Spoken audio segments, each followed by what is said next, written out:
For 2 consecutive years, the U.S. Air Force has aimed to retire a portion of the F-22 Raptor fighter jets, but their efforts have been stymied by Congress.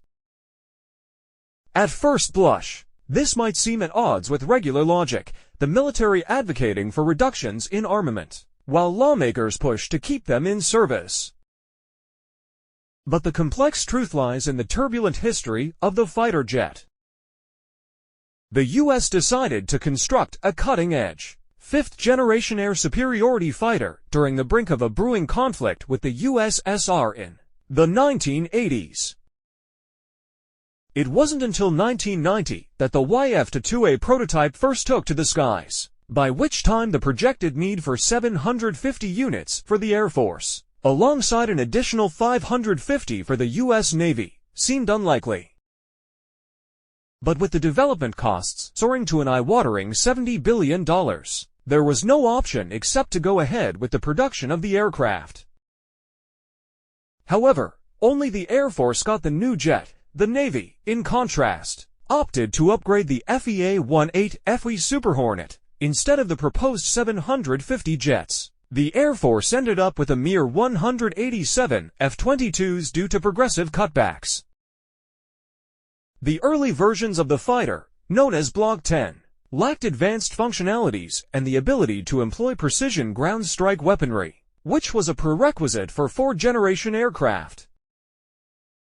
The Block 20 units were without an upgraded and AAPG-77V radar one, hindering the detection of ground targets. It wasn't until the Block 30 production in 2006-2007 that the jet obtained full functionality, and production ceased altogether in 2011.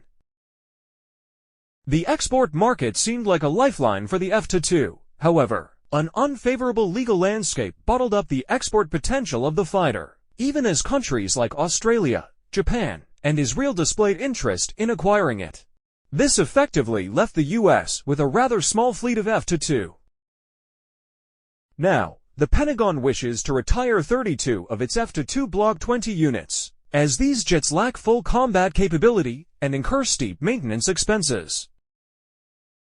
In a period where a cost-effective fighter is much sought after by the U.S. Air Force, the F-22 commands an operating cost of a staggering $75,000 per flight hour.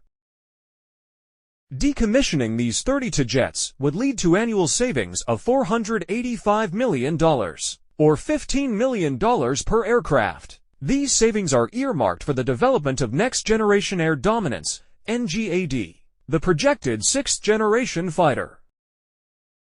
The only worry is the tentative plans to order a relatively low count of 200 units.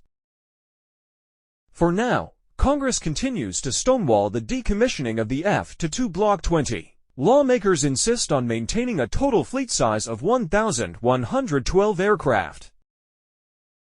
This standoff between Capitol Hill and the Pentagon is set to continue amid annual budget negotiations.